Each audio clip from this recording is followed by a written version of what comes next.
Hello, everyone. Thank you for coming to our panel. It's a pleasure to be here, so I want to thank Psych and the British Museum to begin with. I'm Timmy Davis. I'm the Psilocybin lead at the Conservative Drug Policy Reform Group, and I'm fortunate enough to be joined by three friends on the stage today. We're going to be talking about the importance of therapists and facilitators, and the need to make sure that we have enough trained. I'm joined by Ashley Murphy-Biner, who's been working at Imperial and is training as a clinical psychologist.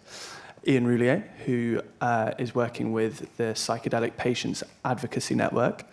And Liam Modlin, who I've been fortunate enough to actually be trained in psychological support at King's College London by. Thank you all for being here. So I'm going to start by asking each of you just one question. But please, if anything comes to mind when we're speaking, just jump in, and I'd love to hear all your thoughts on what everybody's got to say.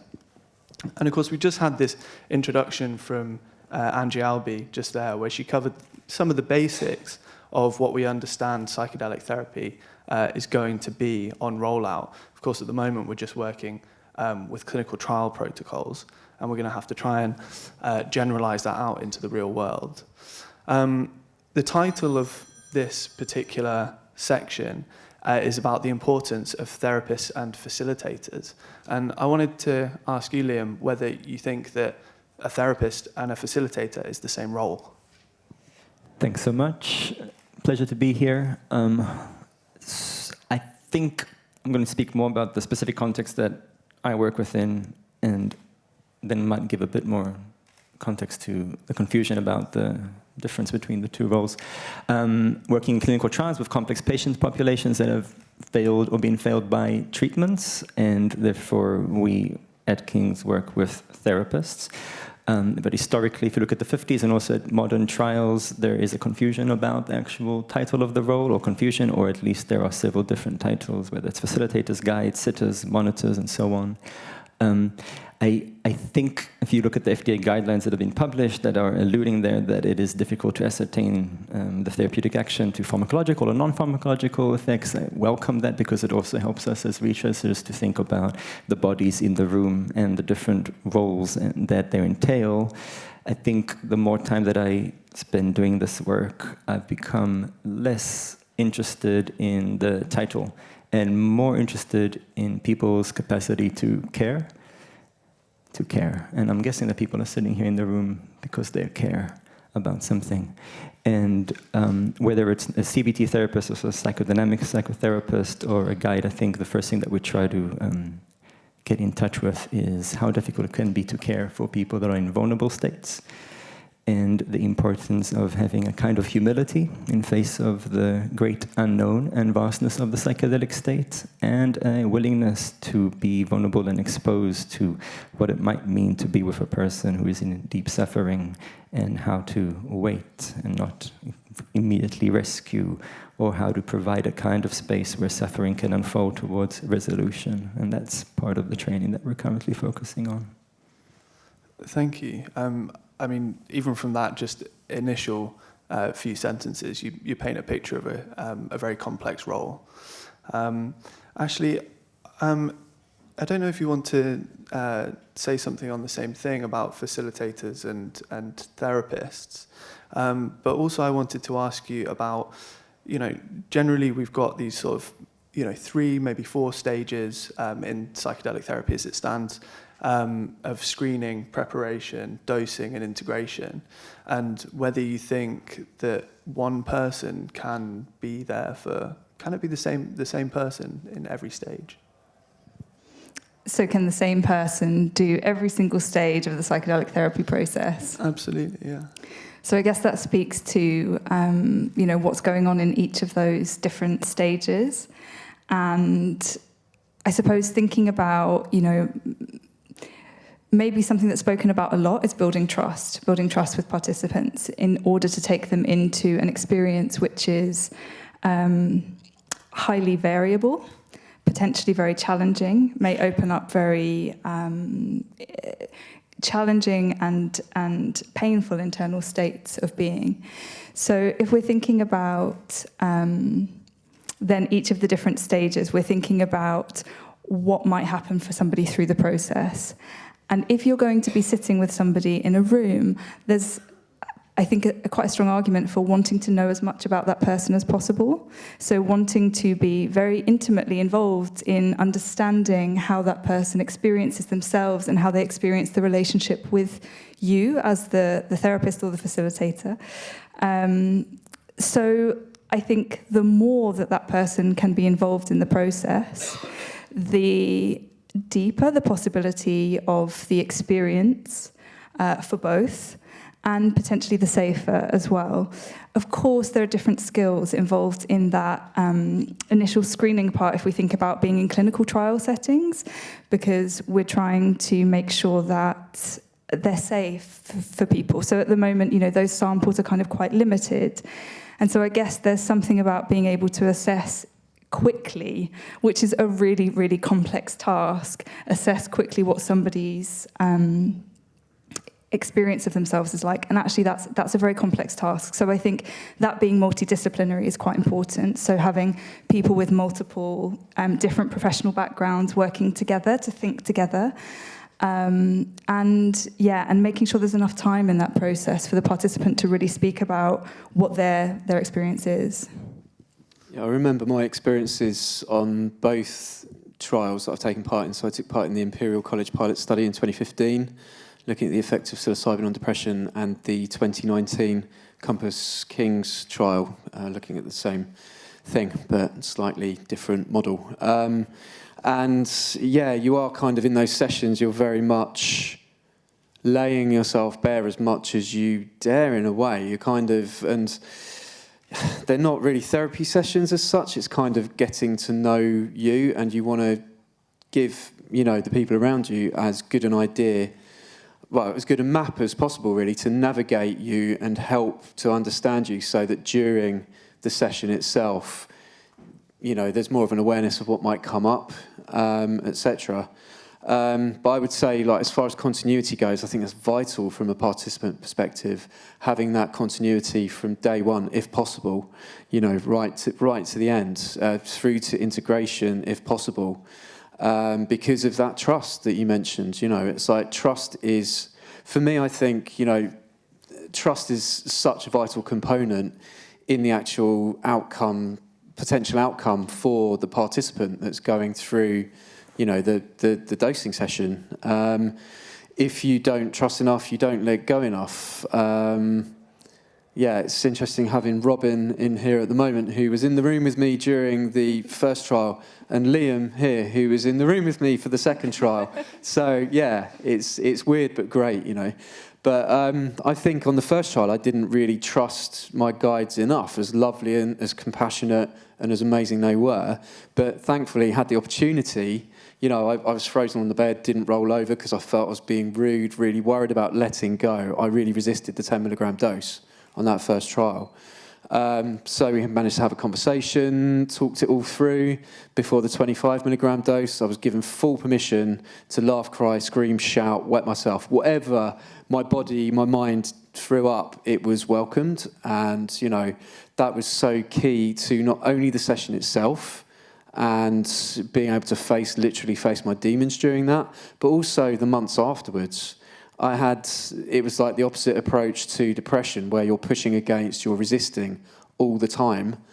You're constantly trying to stop the tide, to a state where I was like, well, I've faced my demons. I can basically withstand anything now, That was amazing to have that. Whatever emotion came up in the months after, I was like, okay, I'll cry for a bit. I need to cry. It's just as valid a human expression as laughter, And the society we live in, that's not the way we approach the human condition, So, I have to add that faded after, say 3 to 6 months, and then you start grasping and clinging. But, without that initial trust and without that continuity throughout the whole process, I don't think I would have let go, and I don't think the outcome would have been as profound.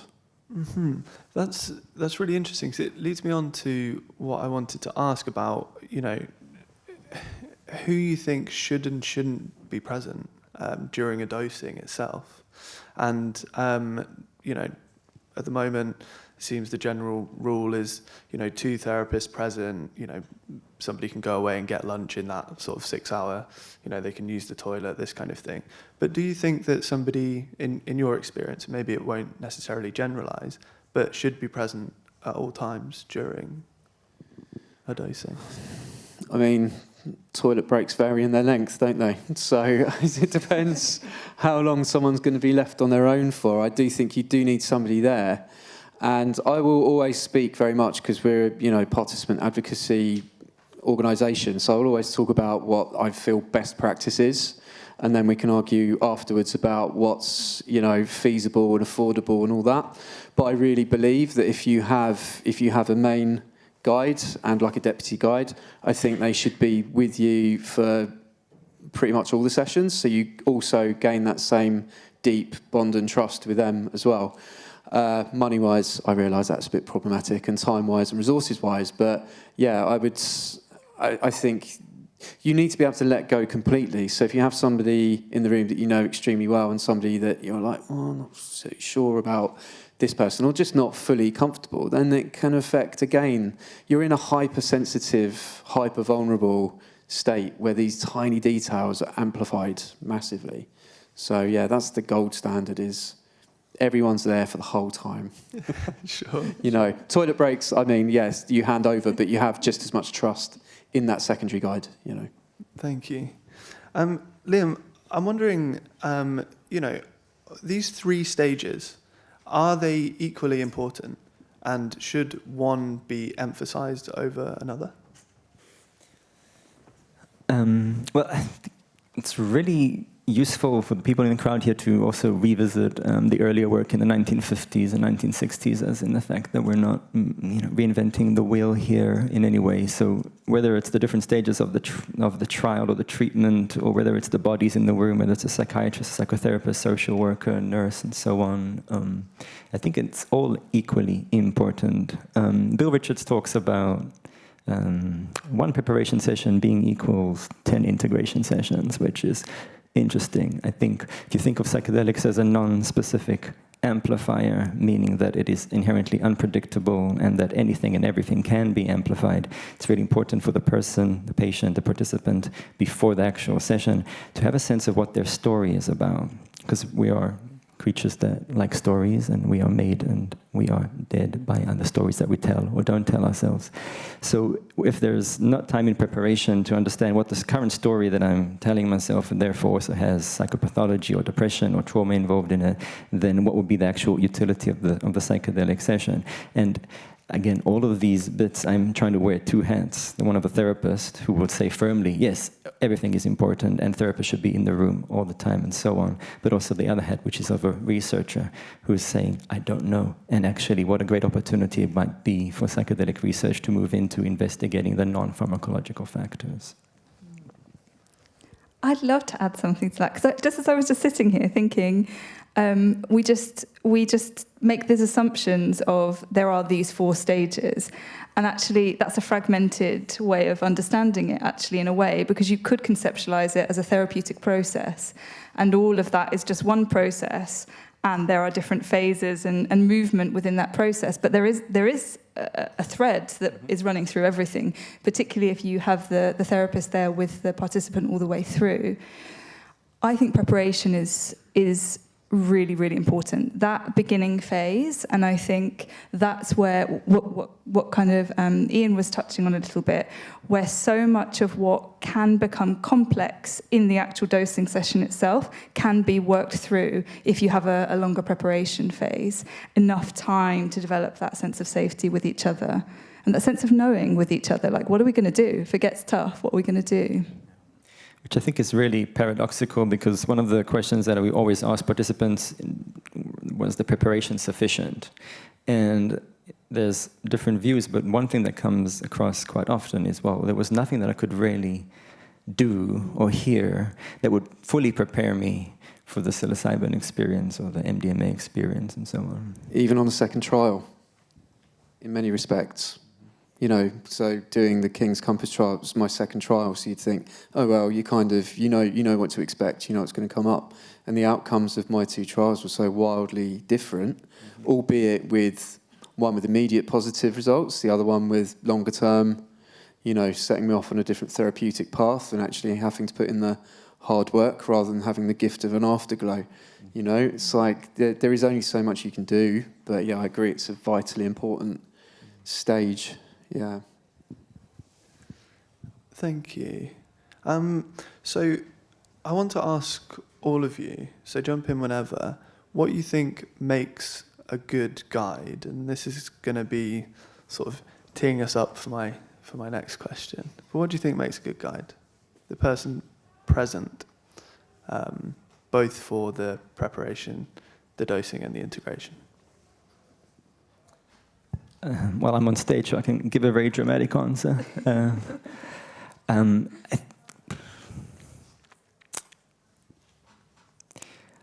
There's different competencies and different qualities and skills, of course, that are already cited in the literature, and anything that would make a good carer or a person that can be of use to another person through moments of deep suffering and pain. I think the most extreme version or way that I've come to think about it is who would I like to be by my side in the moment of dying or death. Insofar as the degree of humility and sensitivity and empathy to just the human experience of pain, and then the capacity for hope.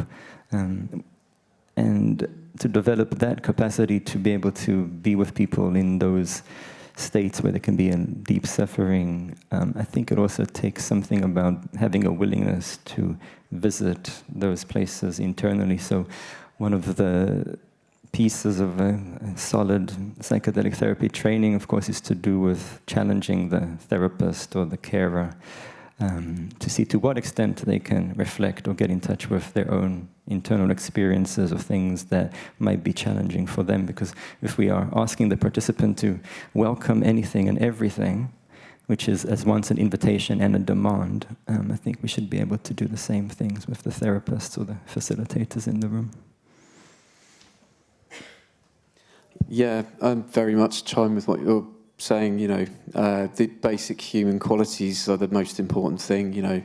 Empathy, openness, compassion, being non-judgmental, non-reactive to an extent as well. If something strange happens, like Leonie, who's the co-founder of PsyPAN, the fire alarm went off during her DMT session, I think, or was it the psilocybin trial? I'm not sure, but like one of her guides was very, very calm, just like, oh, that's all right. And the other one looked a little bit more, and you're hypersensitive in that state, looked a bit more panicked about it, and like, what does this mean? Do we have to leave the room, etc. And it's really hard. It's important to remember that, guides, sitters, they're all human as well, But I think having those core fundamental human qualities are the most important thing overall, like you say, somebody that you would kind of want by your side in a crisis or at death or whatever, And I always think with depression generally, the best way, I had to instill this in a friend a few years ago when another friend of ours was deeply in crisis, was just like, he was like, what do I do? What do I do? How do I fix him? What do I say? I've sent him quotes, I've sent him resources, I've suggested loads of different things. I'm like, just walk alongside him, just be there. And that's really, it sounds so simple, but it's so difficult as well, as I'm sure you can both attest to, just to do that. Yeah, I couldn't agree with you both more. I think the humanity is such a foundational aspect of the work.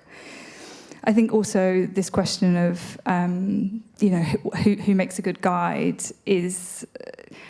there are different opinions of this based on the different ways that people understand how the treatment might work.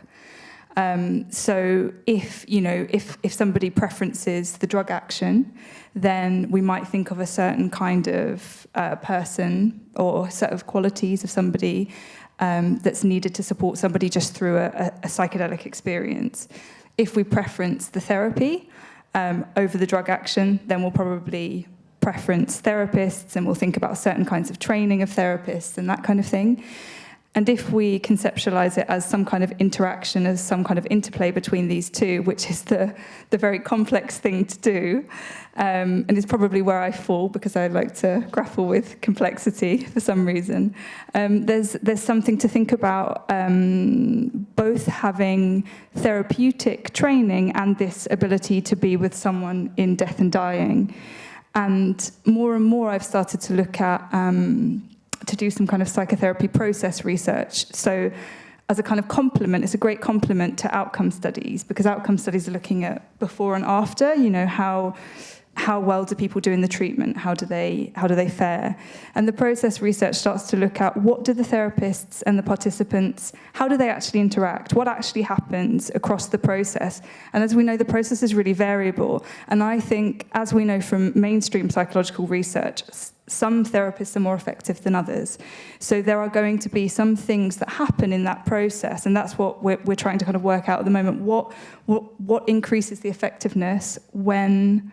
and for the people who may struggle more in the treatment, but may still be able to benefit once we know how to engage with that variability in the process. So, knowing all three of you to be very compassionate people, I thought we might get answers quite like that. And so it leads me on to asking, we've got these two groups of people already in the world. We've got a lot of people doing psychedelic therapy or holding ceremony and things like this underground. Not all of these people have any sort of formal qualifications. We've got a lot of people out in the world who have formal qualifications and are accredited psychotherapists and this kind of thing.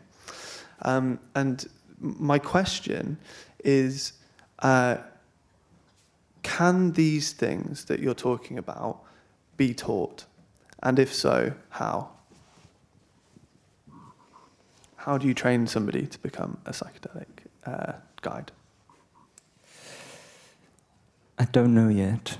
And one of the things that's really interesting is that psychedelic therapist as a concept or as an actual role doesn't exist from a regulatory perspective. It doesn't exist in healthcare systems. I hope that it will one day. I think one of the keys and the challenges, of course, is to start building bridges, maybe between those two worlds, but also between the worlds of psychiatry and psychotherapy, or between worlds of traditional indigenous practice and Western psychotherapies and so on. My hope is that this ushering of research and interest in mental health or exceptional states or moments of crisis will force a dialogue between individuals or disciplines that normally don't speak to each other, and start developing a mutual language. I can see a lot of strength of a person who's worked with a lot of different psychedelic compounds, but has not done that within a formal healthcare system, medical system. But of course, the other part is that you are working, with patients that have internalized the medical state, which means a range of traits, hopes, desires, wishes, needs that need to be taken into account. But also, if we think of psychedelics as, again, non-specific amplifiers, it amplifies the context, as in the healthcare system, within the treatments taking place. So people coming from the so-called underground are going to have to find a way and a willingness to speak with the psychiatrist or to speak with the psychotherapist or with the study coordinator, and work in accordance with the system as opposed to enforcing another bit. And I've also seen it from the other end with that potentially, let's say, a CBT therapist who has no experience with psychedelics, and maybe someone from the psychedelic community, whatever that might even mean, might say that they shouldn't even be a therapist, but actually they're very effective because they're caring, they're compassionate, they're humble, they're more interested in simply being, as Ian was saying, by the side of the person. So another question for all of you. I'm actually going to put two together. So are there any dangers of over or under defining what is required of somebody to be a guide or a facilitator? And also, do you have any thoughts on who should be doing these trainings? Who should be teaching people how to do this?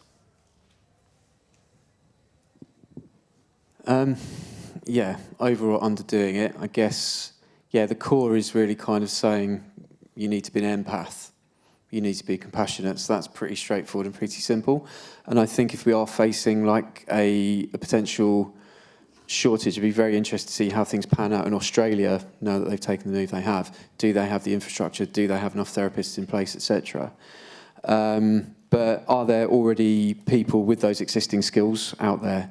Do we want to be so sort of restrictive in what we're looking for and have that sort of defined role? Or are there already lots of, you know, empathetic, compassionate people out there already involved in mental health care? Well, I'm sure the answer is yes to that. Can we, therefore, do we have more infrastructure in existence already than we think we do? You know, as for who to train them goes, I don't think that's something in my position that I'm able to answer from a participant perspective. Yeah, I don't know if you can sort of train empathy and compassion into somebody that doesn't have it. But you know, I think there are certain ways. There are definitely certain behavioural traits of people that you can teach people. You know, how to respond in particular situations. If you know, because the psychedelic state is such a wildly open and varied state of mind to be in that anything can come up, and kind of just giving people the training to be like, right, expect everything, and try and, you know, it must be really hard for therapists. I mean, you know, to be able to hold that space. Like, if it's your first patient on your first trial, you're not going to have that kind of. You're human again, aren't you? So I don't know. I've gone off on a bit of a tangent, but you know, how do you contain that?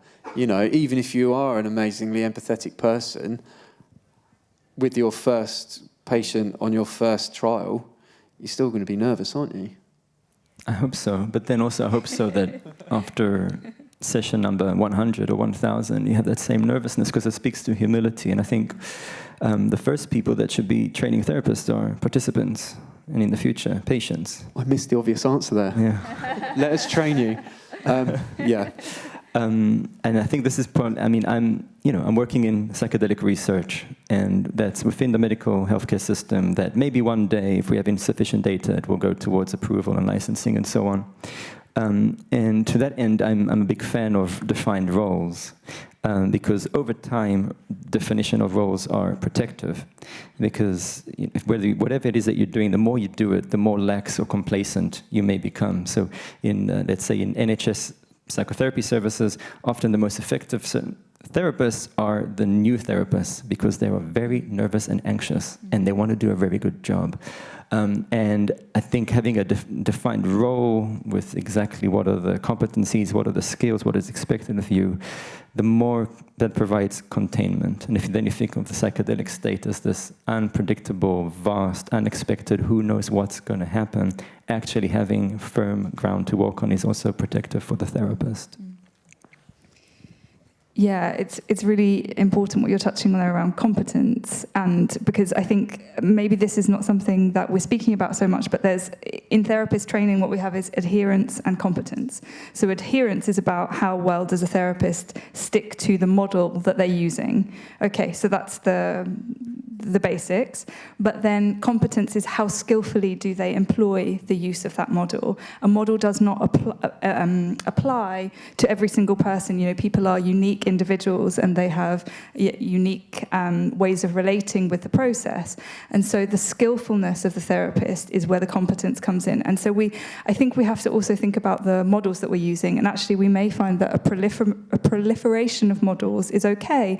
A proliferation of different theoretical orientations, ways of working with these substances is really okay, because actually what we're all touching on here is it's less the model, it's more the therapist. Even Josh was just putting his hand up, that's why I just laughed in the middle of speaking. I think we're taking questions at the end, or should we take it now? I don't know if we're going to have time. Okay. But do you want to keep going? There was one thing I wanted to say, because Liam made me think about it, which was around the effectiveness of the therapist. Yeah, that we also have to be careful about the intuitions that we have around what might make somebody more effective than somebody else. Because actually, what we do know, again, from mainstream psychology is that just years of experience, for example, doesn't predict outcomes in therapy. So it's about how you spend that time in those years training, how people are interacting with their own learning process. I just want to add, thank you for flagging this, Liam. So as an organisation, we are involved with organisations that are providing these trials and treatments to help weave in the participant lived experience into every stage of the trial. So that would include, therapist training as well, and trying to, PsyPAN exists as an organisation to pull lived experience and feed that back in to the organisations running these trials. And therefore, there is a role. So we had a full-day workshop yesterday with Beckley SciTech, who we've set up a participant collaboration council with, doing really valuable work looking at every stage of this. And that, the therapist holding that container, that's a really key part of the work we're doing. It's like they're as open as anyone is, and as much, you learn from every session. I think there's still a great amount of learning to be derived from speaking to people that have actually been through this process, and that's what we hope to bring to, to help improve these treatments for everyone. Thank you. And yeah, I just want to highlight PsyPAN's work one more time. They're doing fantastic work, and a lot of the time unremunerated, which shouldn't be the case. So just putting that out there. We have to finish, but I just wanted to say one thing, which is from my personal perspective, that I think that there's an awful lot of people that I would trust to guide, to be with me while I'm in a very vulnerable state. But that becomes slightly different when we're talking about integration and the follow-up, because these are extremely powerful substances and they can be destabilizing. That same person that might be a close friend of mine might be a fantastic guide, but they might not be adequately prepared to be able to contain something like a recovered memory, and hold that lightly, or to contain the sort of like ontological shock that can happen from a very powerful mystical experience. And I think that this needs to be held in the forefront of our minds, that as the number of trial participants goes up, and when this gets rolled out in the real world, so will the amount of weirdness. And that really needs to be adequately prepared for in the future. But thank you all. Thank you. Thank you.